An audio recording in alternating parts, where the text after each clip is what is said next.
Violence in Plateau. Many injured, houses burned as crisis erupts in Plateau State. Health alert in Kebbi. Strange illness claims 5 university students in Alero. Rivers political turmoil. Rivers State Assembly serves misconduct notice to Governor Fubara and Deputy Odu. And on the foreign scene, DRC crisis, Rwanda and Belgium cut ties over DR Congo conflict. Hello and welcome to Trust TV News Updates. I am Dorcas Yakubuzala.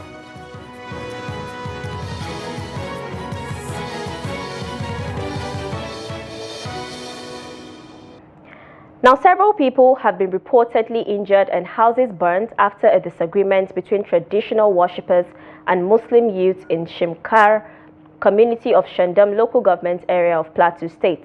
Religious and business centers were also reportedly set ablaze.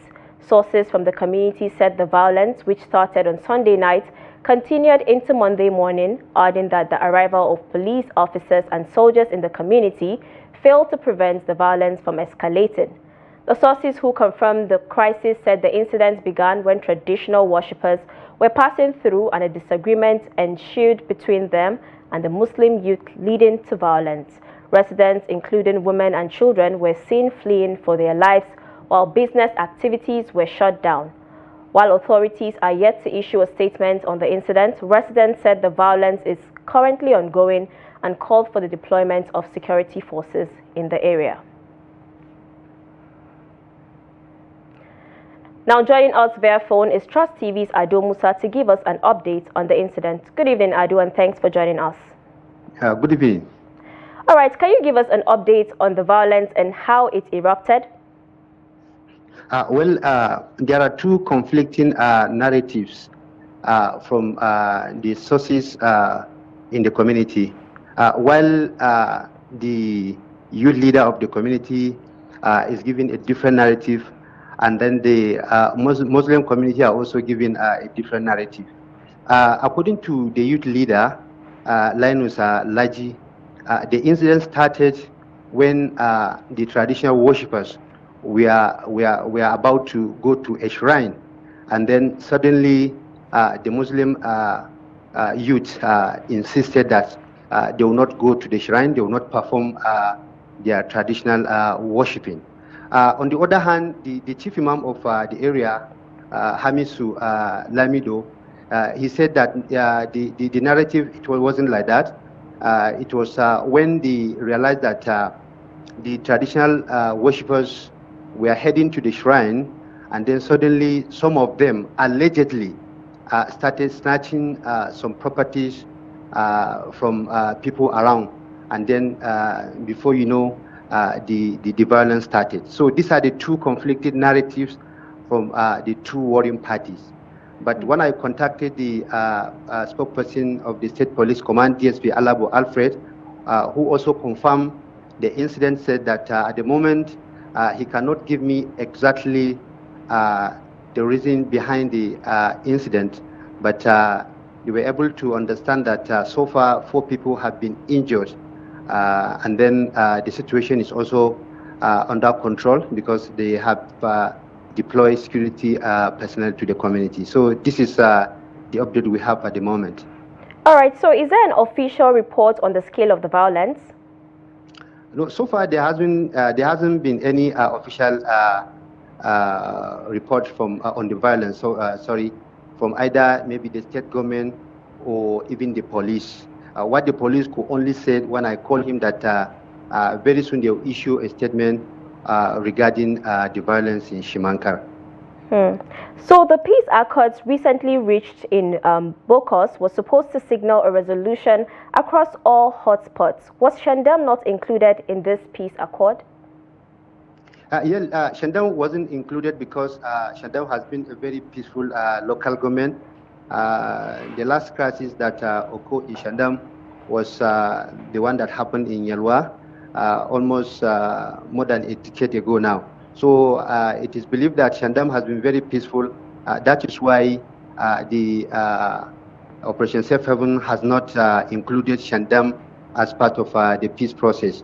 But if you could remember places like Mangu, Bokos, and Baza, which have been some of the trouble areas, the Operation Safe Haven have been doing all they could to ensure that normalcy has been returned in the area. So the reason why they did not include Shandam is because Shandam has been very peaceful.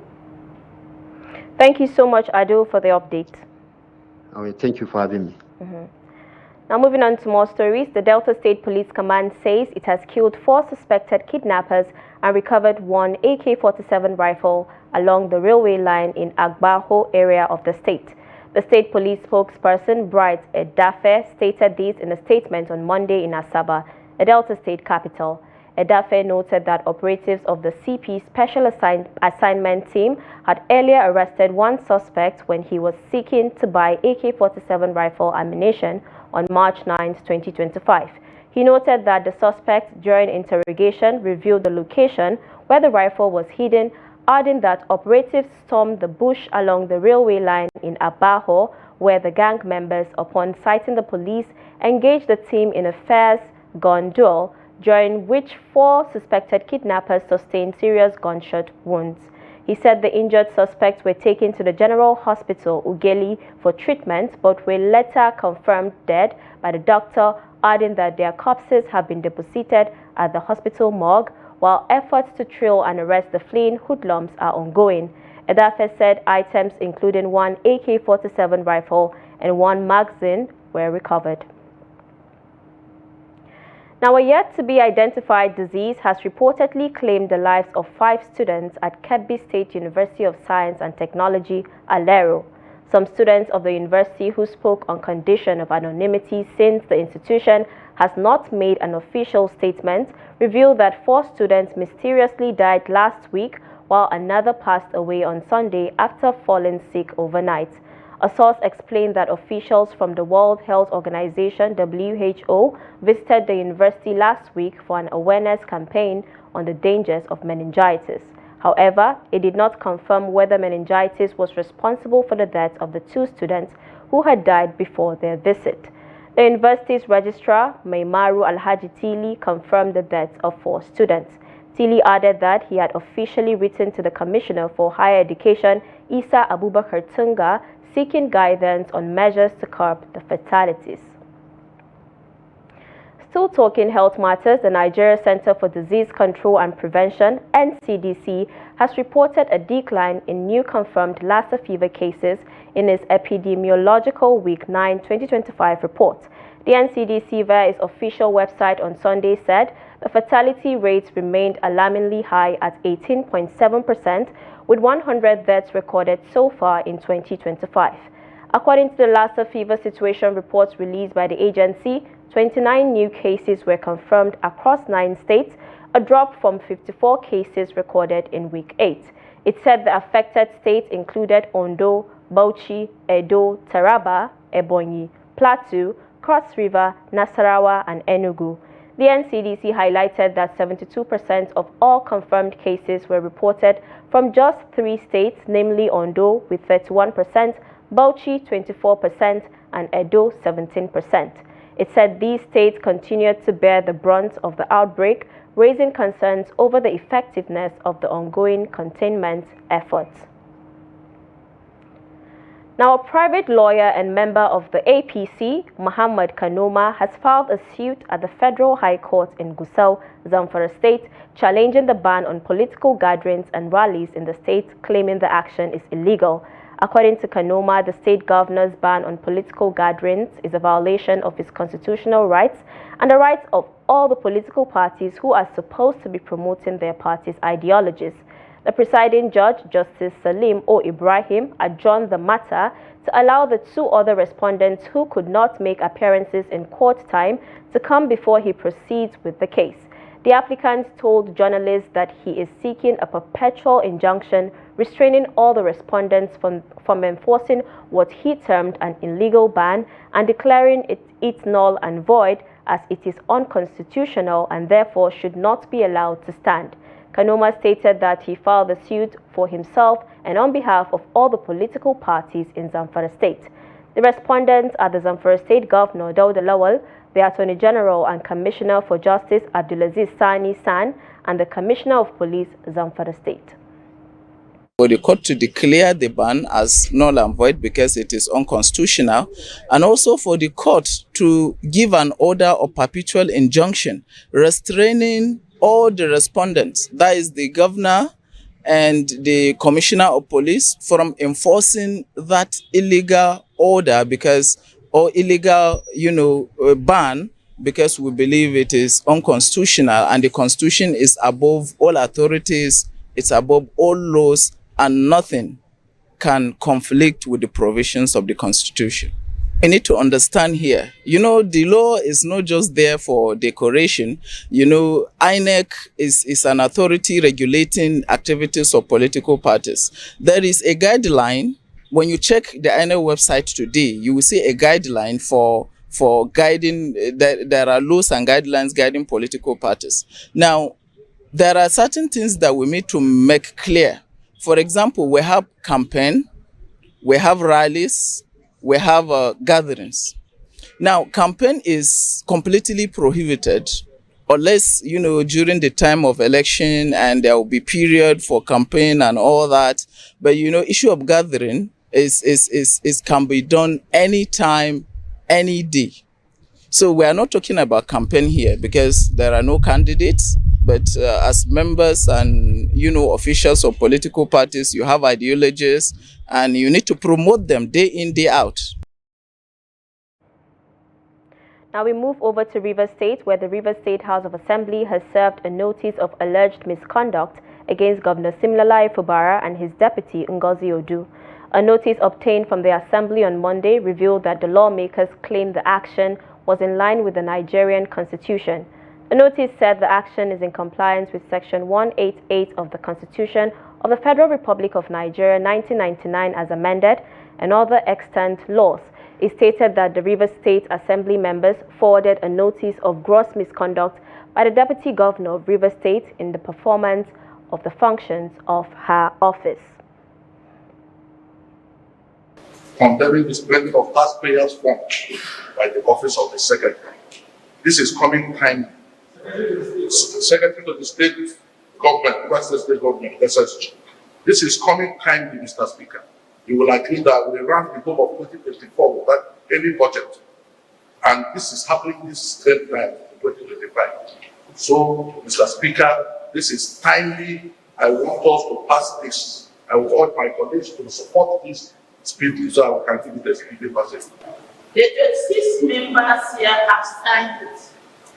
I myself, with the prayers here, I condemn the spending of Rivers State's money without appropriation bill. It's an illegal act, and I call on the FCC to investigate it. This motion is timely. Is to save Rivers State citizens, to save that are residing in Rivers State. 2024 and now we are in 2025. That Rivers State money, that appropriation, they have been spending it, the executive have been spending it, and they have gone ahead with impunity to spend this money without anything coming to Rivers State. And my people have asked me to support this motion totally. Let the SSG be investigated. We cannot continue to issue warrant of arrest from morning till night. So that is why we need to now seek help from outside, while the police is assisting other agencies of government. We need to assist us so that we can find out how billions, hundreds of billions of taxpayers' funds are filtered away to destinations, different currencies that we don't know about.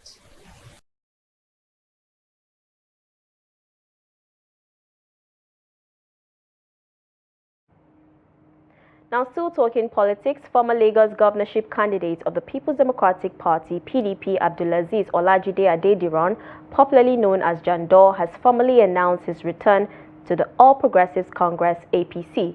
His defection to the APC comes just 2 weeks after he resigned from the PDP.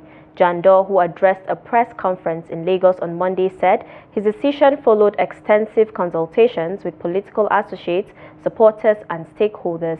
He cited the PDP's failure to instill party discipline and address anti-party activities during the 2023 general elections as the main reason for his initial resignation from the party on March 3, 2025. According to him, his time in the PDP revealed internal sabotage, with key party figures allegedly working against their own candidates. He challenged the party's leadership, particularly PDP chieftain Chief Olabode George, to present their polling unit results from the last election. Now, human rights activist and presidential candidate in the 2023 general election, Omoyele Sowore, has thrown his support behind Ushia Rita Ugwamaye, also known as Raye, the National Youth Service Corps member, facing backlash over her viral video criticizing President Bola Tinubu's administration. Sowore, in a video shared on X on Monday, revealed that he had met with Ugwamaye in Lagos and will be accompanying her to the NYSC Local Government Inspector's Office alongside a team of attorneys. The Corps member had recently gone viral after posting a video on TikTok where she lamented the country's worsening economic conditions and openly criticized Tinubu's leadership. She later alleged that she had received threats over her comments, sparking widespread debates on free speech and political dissent in Nigeria. She also shared a screenshot of an invitation from the NYSC summoning her to appear before the LGI office at Etiosa 3 on Monday at 10 a.m. Showere's involvement has further amplified the situation, drawing more attention to Ugwamaye's case and the potential repercussions she may face from the NYSC or other authorities. Great to see you. Good morning. My sister, morning. I think you will drive. Okay, sir. How far is it from here? Okay. So let's start heading now. Were you able to reach them? Yeah, we know. It's just at 3. Do you know how you can navigate your way from here? Yeah. I think she can lead us. Okay, but we should still just have a general idea. AGI, it's just at. This is news updates on Trust TV coming up ahead. Dangote speaks on setbacks in setting up Itori cement factory. This and many more when we return. Do stay with us. Welcome back from the break. In case you're just joining us, this is news updates on Trust TV. Let's take a look at our top stories again. Violence in Plateau, many injured, houses burned as crisis erupts in Plateau State. Health alert in Kebbi, strange illness claims 5 university students in Alero. Now moving on to other stories, President of Dangote Group, Aliko Dangote, has narrated how his cement factory at Itori, Ogun State, was demolished twice by the administration of the then governor, Ibukunle Amosun. Dangote narrated his experience during a facility tour of the over $500 million complex that will start production very soon with Governor Dapo Abiodun. Dangote revealed that he returned to Ogun State for the investment because of the appeal made to him by Governor Dapo Abiodun. Are they able to have it on record that the factory you are visiting now, Itori, it was because of His Excellency that we came back. That factory was demolished twice. We started building, Onamosu demolished it. The second time we restarted again, he demolished not only the factory, including the fencing. So we left. But right now, we're coming back of His Excellency, my brother, Praise that for Yodun. We are now, but when we go there, you will be very surprised.